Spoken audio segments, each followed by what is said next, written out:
The app showed a negative balance, not low, not close to zero. Negative. I sat in the bank parking lot for a long time before I went inside. I'm 63 years old. I spent 31 years as a civil engineer for the county. I know how to read a budget. I know how to plan. I retired 2 years ago with my pension, my savings, and what I thought was a clear picture of the rest of my life. I was wrong about that last part. My wife and I got married 4 years ago. I'd been divorced for 11 years by then. My first marriage ended the way a lot of them end. Slowly, then all at once, over money and distance and two people who'd stopped paying attention to each other. We split things fairly. I walked away with the house. She walked away with most of the retirement account we'd built together, and I spent the next decade rebuilding. I wasn't bitter about it. It cost me what it cost me, and I moved on. When I met my wife, she was warm and funny, and she laughed at things I said, which felt like a gift after years of silence.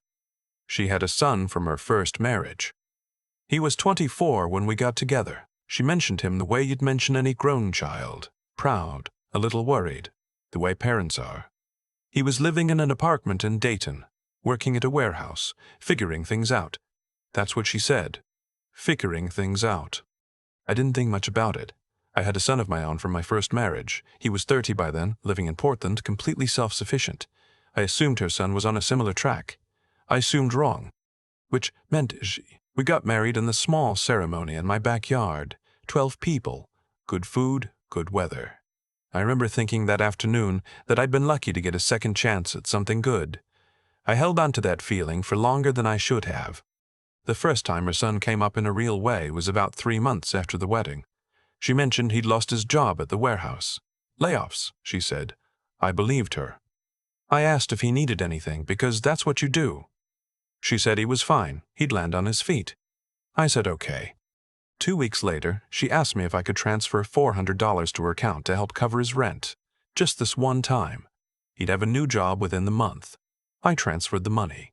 I didn't think twice. A month after that, he lost the new job too. Or he quit. I never got the full story on that one. She asked for $300 for his car payment. I sent it. I want to be honest here. I did not connect the dots at that point. Each time felt like a one-time thing. A bridge loan between where he was and where he was going to be. That's how it was presented to me, and that's how I chose to receive it. I was 61 years old and newly married, and I wanted things to go well. I was willing to help. I told myself that was generosity. Looking back, I think it was something closer to avoidance. I didn't want to have the argument yet.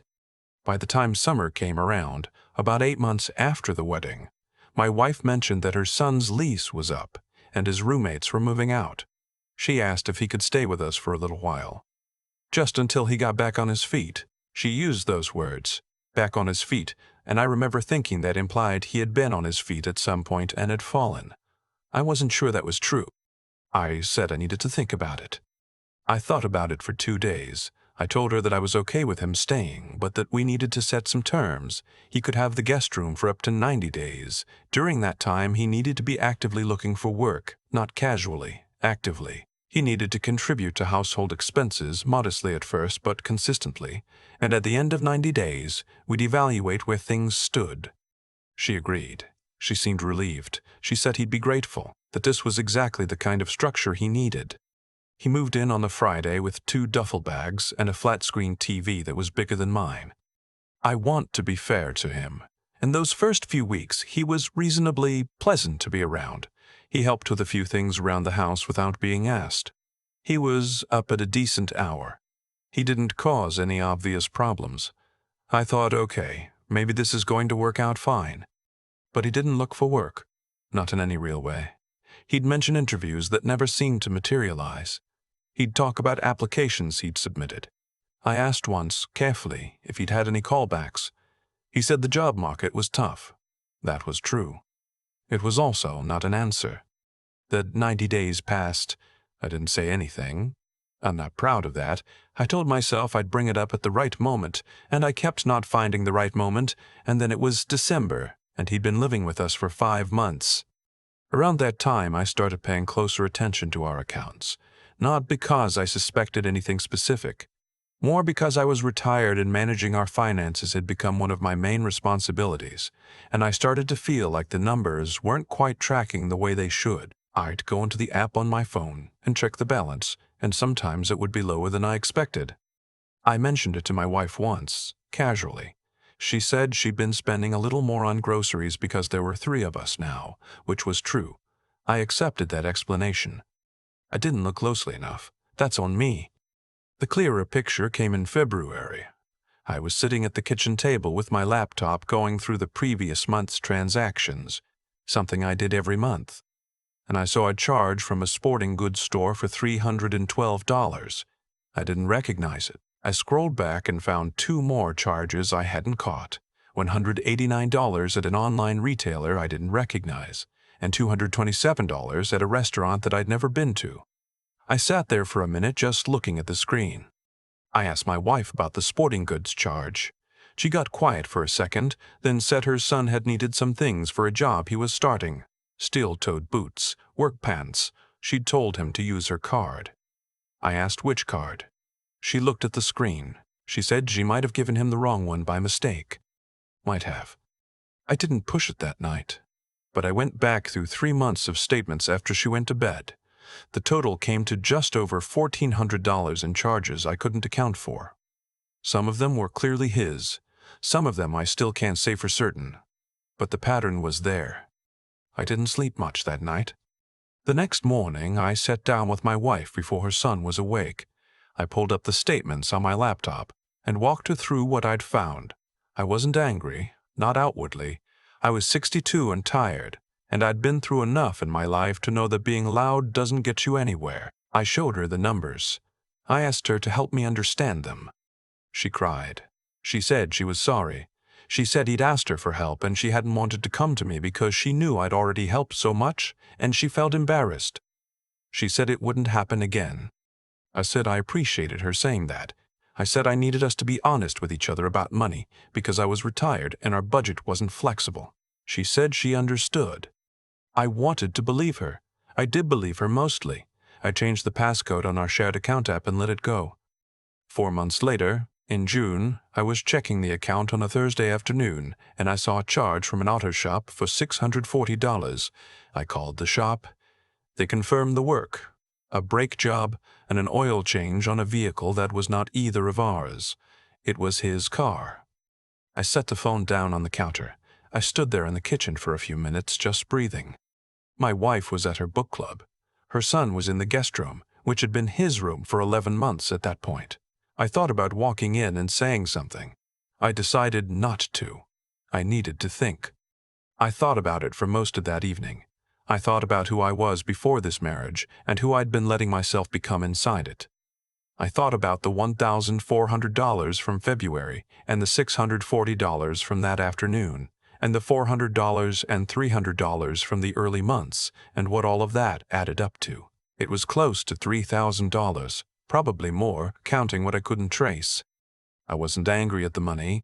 That sounds strange, but it's true. I was angry at the pattern, at the way it had been allowed to happen quietly, incrementally, in a way that made each individual instance easy to explain away while the total kept growing. I'd been managed. That's the word I keep coming back to. I had been managed. My wife came home and I told her what I'd found. I kept my voice even. I showed her the charge from the auto shop. She started to explain, and I put my hand up and said I didn't need the explanation. I needed a decision. I told her we had 2 options. The first option was that her son moved out within 30 days. She and I sat down and worked out a repayment plan for what had been spent, and we moved forward with a clear and honest financial arrangement between us. The second option was that we talked to a lawyer. She looked at me for a long time without saying anything. Then she said she needed to talk to her son. I said okay. I went to the garage and I sat in my truck for about an hour. I wasn't going anywhere. I just needed to be somewhere that felt like mine. When I came back inside, she told me her son was upset and that she needed a few days to figure things out. I said I understood, but the 30 days started now. The next morning, I went to my bank alone. I closed our joint checking account. I opened a new individual account in my name only. I had my pension and Social Security deposits redirected. I got a new debit card. I told the branch manager what the situation was. Not all of it, but enough. He was a decent man about my age, and he didn't make me feel like an idiot, which I appreciated. I drove home. I stopped at a diner on the way and had coffee and a piece of pie, and sat by the window and watched the traffic go by for about 45 minutes. I wasn't in a hurry to get back. When I pulled into the driveway, they were both sitting in the living room. My wife was on the couch. Her son was in the armchair I'd had since before I owned this house. He looked the way young men look when they've been told to be present for something they'd rather avoid. Arms crossed, jaw set, eyes somewhere slightly above my head. I sat down across from them. I put my keys on the coffee table. My wife said they'd talked, and that her son wanted to apologize. She looked at him. He said he was sorry for putting her in a difficult position. He said he was going to pay everything back. He didn't say the words to me exactly. He said them to the space between us. I said I appreciated that. Then I told him I had closed our joint account that morning. My wife's face changed. She asked me what I meant. I told her I had moved my income to a separate account and that going forward I would transfer an agreed-upon amount to cover household expenses, and anything beyond that would require a conversation first. She said she felt like I didn't trust her. I said that after what had happened, I needed to rebuild that trust. That was true. It was also the most honest thing I'd said in that house in a long time. Her son said something under his breath. I asked him to repeat it. He didn't. I looked at him, really looked at him for probably the first time, and I said, calmly, that I needed to know his plan. Not a vague plan, a specific one. A date by which he would be employed. A date by which he would be moved out. A written acknowledgement of what had been spent from my account and a schedule for paying it back. He looked at my wife. She looked at her hands. I said I was happy to give him time, and I was happy to be fair, but I was not going to continue as things had been. That was finished. The room was quiet, not uncomfortable quiet exactly. More like the quiet after something that needed to be said finally gets said. He moved out 6 weeks later. He's living with a friend now, working at a logistics company outside of Columbus.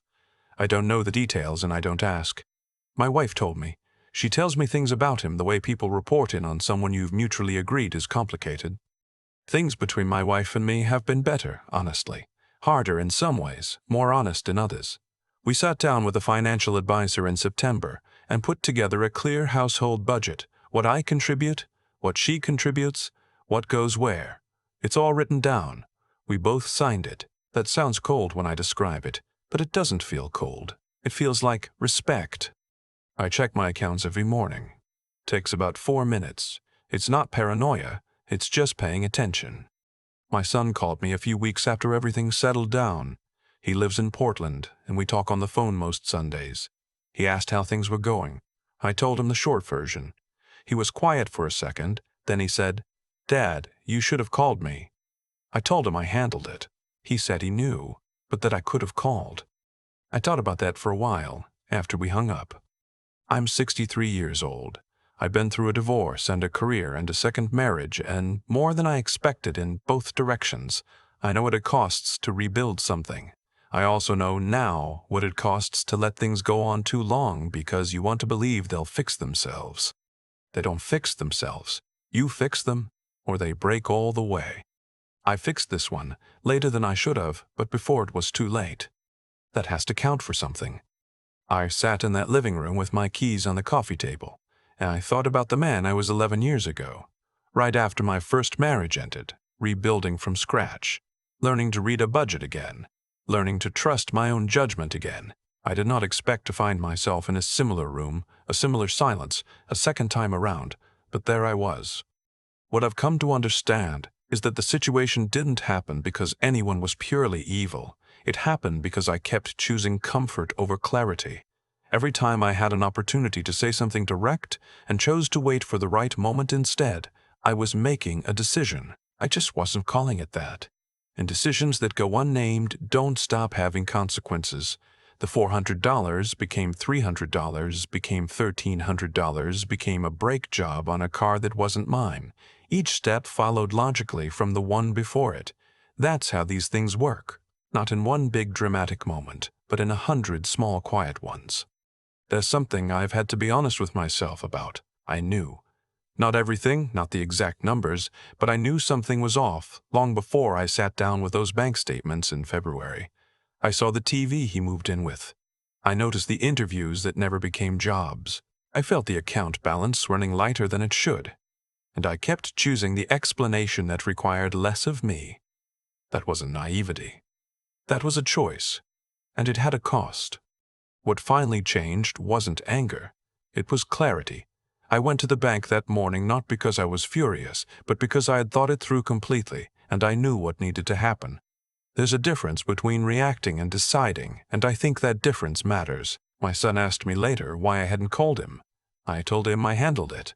What I meant, but didn't say, was that handling it myself, calmly, without drama, with paperwork and a clear head, was the only way I was going to feel like myself again afterward. I think about the financial advisor appointment in September sometimes. The two of us sitting across from a woman who asked us practical questions and wrote down practical answers. It felt almost embarrassingly simple. A household budget, 2 signatures, a shared understanding of who contributes what and where it goes. It took about 90 minutes and cost us one Saturday morning. We should have done it before the wedding, but we didn't. And the reason we didn't is because I wanted things to go smoothly, and I confused keeping the peace with building something solid. Those are not the same thing. My son is 34 and self-sufficient, and I am proud of that every single day. I did not make him that way by giving him everything. I made him that way by being honest with him when things were hard, by holding him to things, even when it was uncomfortable, by letting him understand that the world runs on follow-through. I somehow forgot to apply those same standards inside my own house. I check my accounts every morning now. 4 minutes. It's not a burden. It's just paying attention to my own life. That's not a small thing. That might be the whole thing.